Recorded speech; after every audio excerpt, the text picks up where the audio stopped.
Does darkness feel unsettling because it is empty? Or because it might not be? Fuck off!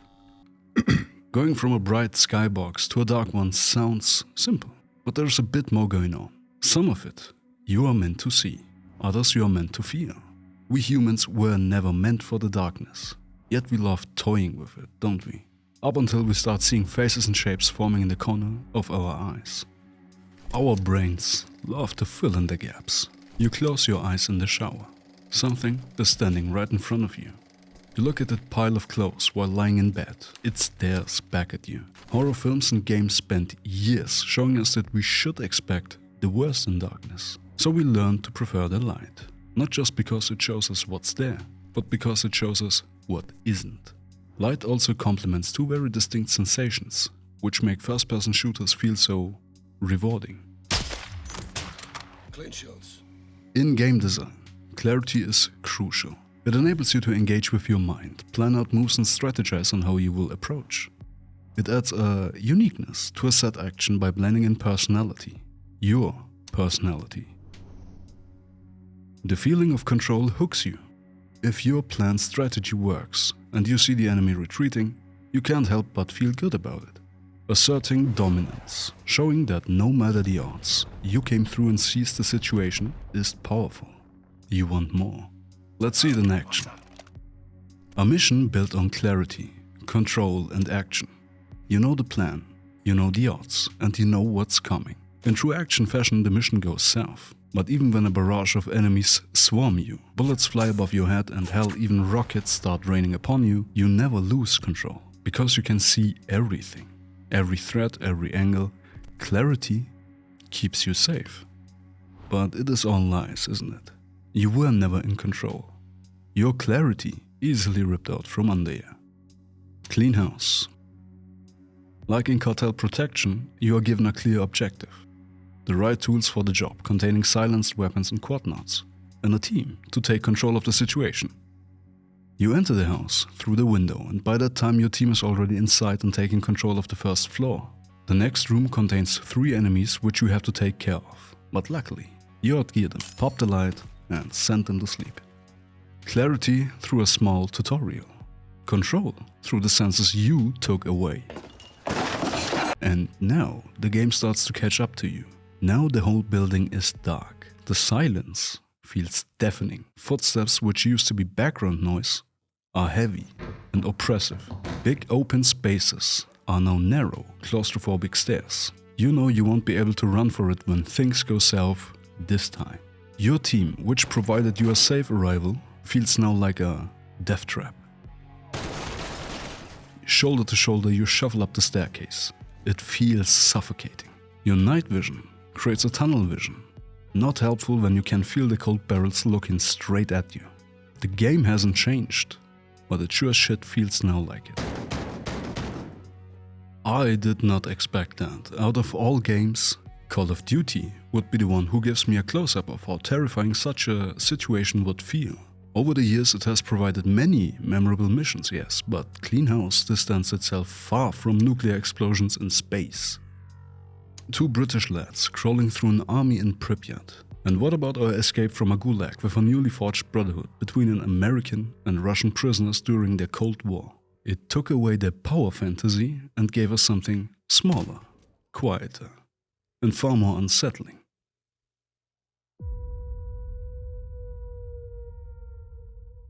When I was 8 or 9, I can't remember really, my dearest cousin, who was like 15 or 16 at that time, thought it would be a great idea to show me a new game he discovered. The name of the game was The Maze. If you know, you know. Darkness in first-person shooters does not create fear. It carries it. The memories of all the horror films and games linger inside of us. That's why it works so well. But what does it actually mean when fear lingers? Imagine 2 people inside your brain. One is called CEA. We shall call her Clarice. Clarice is a lovely, sharp young lady. Elegant.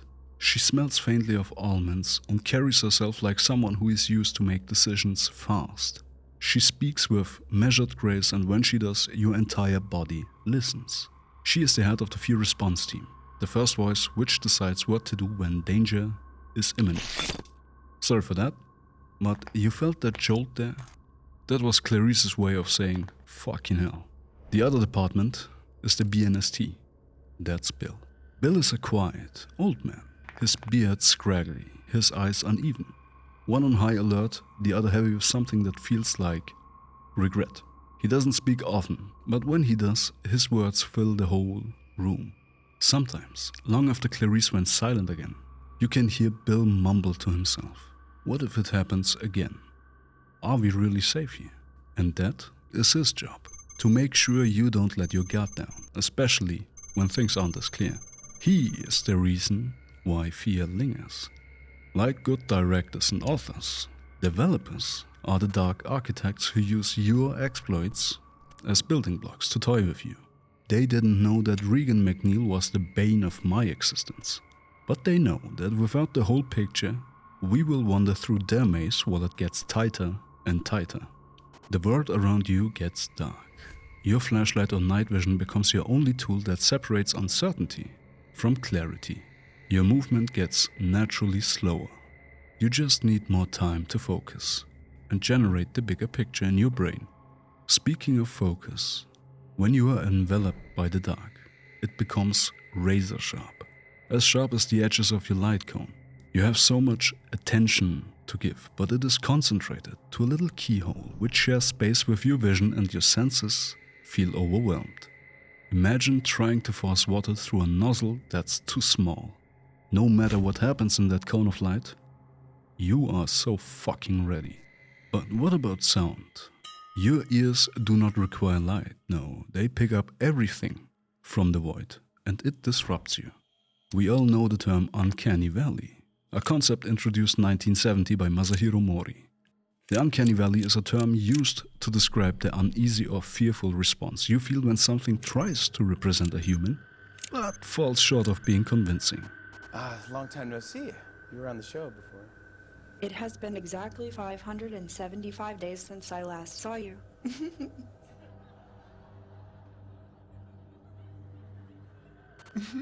However, this theory ignores sound, even though it plays a crucial role in fear and emotional engagement in our media. One way the uncanny valley in sound is used in games is take something you would recognize, like footsteps, and process it in a strange way. A phone ring with a little reverb, or instruments which seem to hit very wrong notes.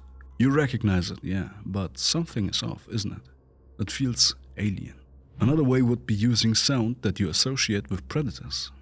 A brilliant example is Valve's Left 4 Dead. When you wake up the zombie horde, you can hear a distant howl which tells you to brace yourself.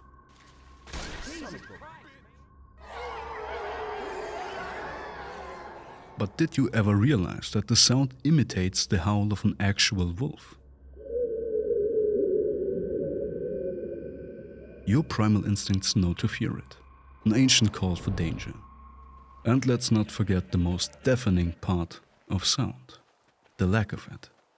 Pure silence, paired with one of the principles we just discussed, creates the most tension. Silence is a constant state. It feels like pressure. You're just waiting for something to interrupt it. Should you turn around? Are you ready to face what's been staring at you the whole time? What if it's close? What if it's grotesque? You hesitate. And first-person shooters rarely make you hesitate. The ultimate goal is to click on the enemy before they click on you after all. Darkness forces hesitation. Hesitation leads to mistakes. Horror games mastered this long ago. A shot out of the unknown. A shadow that crosses your screen. A distant scream. All of them warning signs meant to make you understand. Tread lightly. You are in deep shit.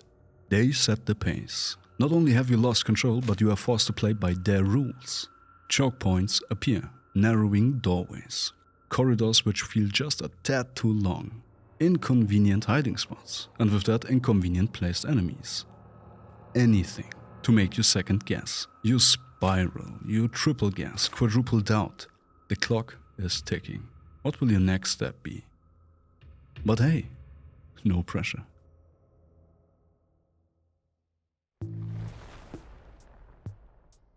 While playing through the stages of the maze, I felt proud. Proud because of the context I was given. None of us can make it past level 3, they told me. Assholes. We choose our media because we chase something specific. We are familiar with shooters and love it for its action. We get access to guns and equipment we don't necessarily have lying around. At least in my case. Do you spot the problem?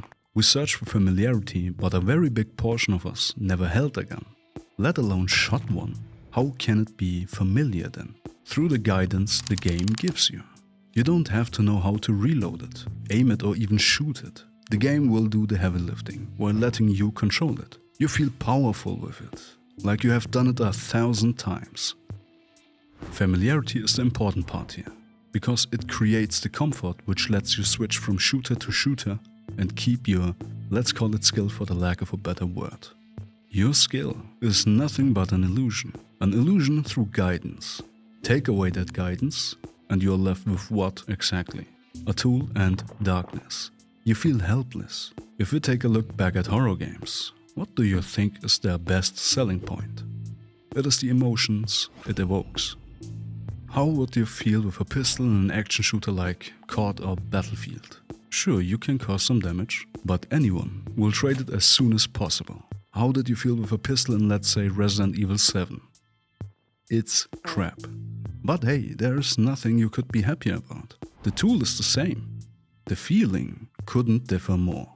Both games give you the needed skill for the tool here, but only one game presents the gun as the only familiar thing to you. We are wired for predictability.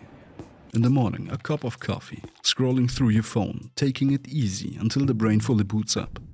What shows do you like to watch, no matter if on TV or on YouTube? Do you see some patterns in the content you are consuming? What about music? 1 million bands all over the world, but you swear you listen to the best few one of those. Don't we all? In short, your brain doesn't like surprises. It runs on shortcuts, patterns and expectations to survive and feel safe. We humans are not familiar with darkness. It takes a massive toll on your mind. But what does darkness really invoke in us? We have two primary pathways for our perception: top-down and bottom-up. The bottom-up activation is driven by sensory input. Your eyes, for example. The top-down is driven by internal states like beliefs, memories and fears. This is your third eye. It sees with your mind. Think of it this way. Your actual eyes see the world for what it is. But your third eye never sleeps during this. They are in a constant fight over what is real. But in darkness there is no external competitor. Your eyes can't process enough to hold actionable information, and your third eye wins by default. You see faces not because they are there, but because your brain has nothing to contradict the imagined faces. So it accepts it. And boom, something is staring at you. But why is it always fear? Why can't you imagine, I don't know, a hot babe instead?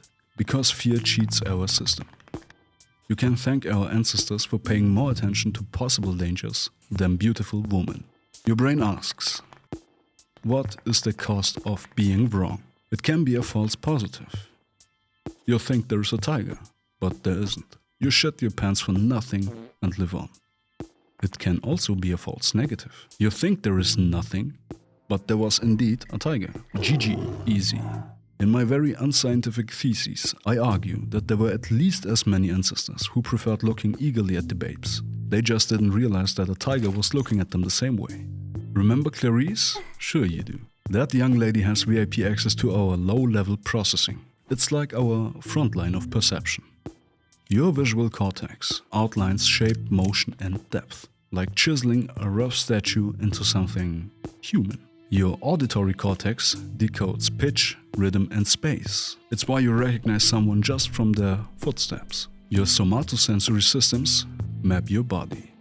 It knows where your limbs are, what touches you, and sometimes what doesn't. Because Clarice is very quick on the draw, all of those systems shoot into overdrive and your body and mind go snafu.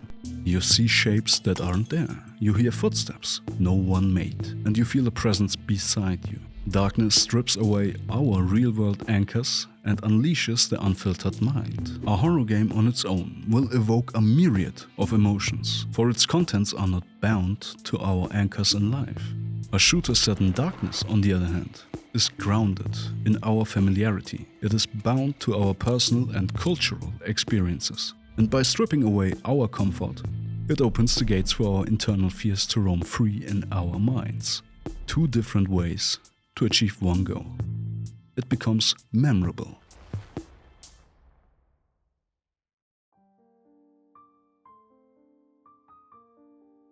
As I got closer to the screen, my focus rivaling a hawk on the hunt, I moved the mouse carefully through the narrowing maze. This is it, I thought, overconfident. I am about to impress my older peers.